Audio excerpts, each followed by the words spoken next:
In this lab video, I will be demonstrating the Lab Challenge 6.1 using DS-Move and Lab Challenge 6.2 moving objects with ADMT. So as you probably already know, DS-Move is a command line utility. But first, we need to create 3 OUs. To do this, we're going to type in ds-add OU, and the first one is going to be the ACCT OU. And of course, it's going to be in the domain 01.local domain. And for the description, we'll call it lab ch 6.1. As you can see, we get the succeeded message. Now we're going to create the ACCT REC and ACCT pay OUs. Everything else is the same, as you can see.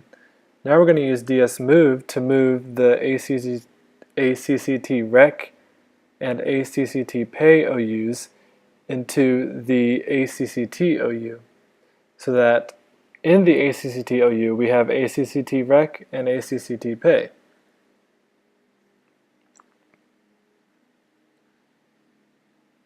So the command is pretty much the same, except we add the dash new parent line. As you can see, we're going to do the same exact thing, except we'll change it to ACCT pay. And if we go over to the Active Directory Users and Computers snap-in, we will see that in the ACCT OU, there's ACCT pay and ACCT rec. So the next thing we're going to do is we're going to move objects with ADMT.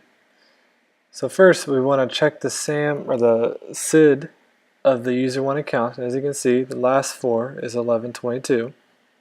The reason we're checking them now is to see if when we move the user accounts, the SID changes. So we're going to log in as user 2 and do the same exact test. So we'll go to the command prompt and we'll type in whoami/user. As you can see, the last 4 digits for this SID for user 2 is 1123. So now we're going to log out and log back in as the Enterprise Administrator account. Now we need to log in with these permissions because in order for ADMT to be successful, we need to be logged in as a user account that has domain admin privileges in both domains. And as we learned in Lab 5's video, the Enterprise Administrator has full control over all domains in the forest. Okay, so the first thing we're going to do is we're going to open up the ADMT snap-in. So first we're going to Admin Tools and click on the Active Directory Migration tool.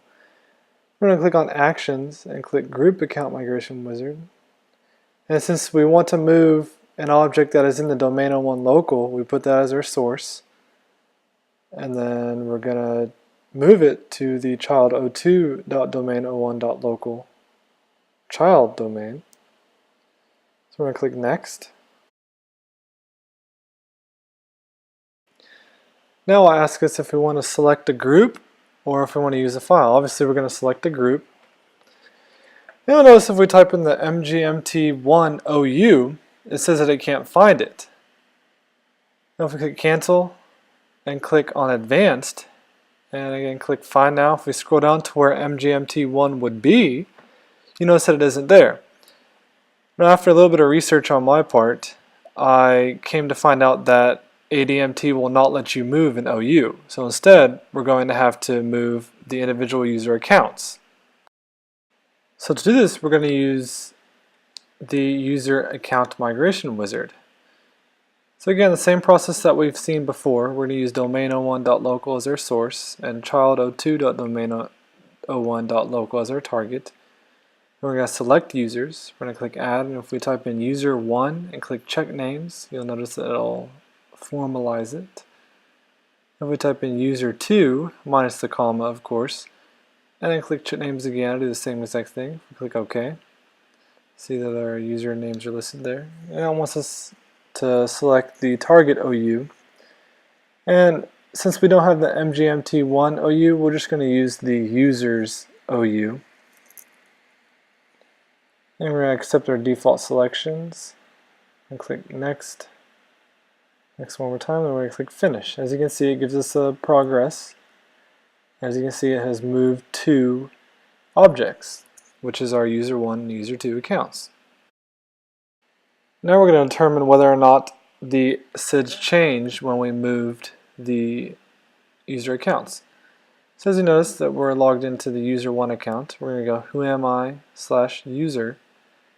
As you can see, the last four have changed. Before it was 1122 and now it's 1119. So we're going to do the same exact test on our user 2. We're going to type in whoami/user. As you can see, it has changed also. Now it's 1120 and before it was 1123. This is the end of my lab video for Lab 6 in INTC 2050. See you next time.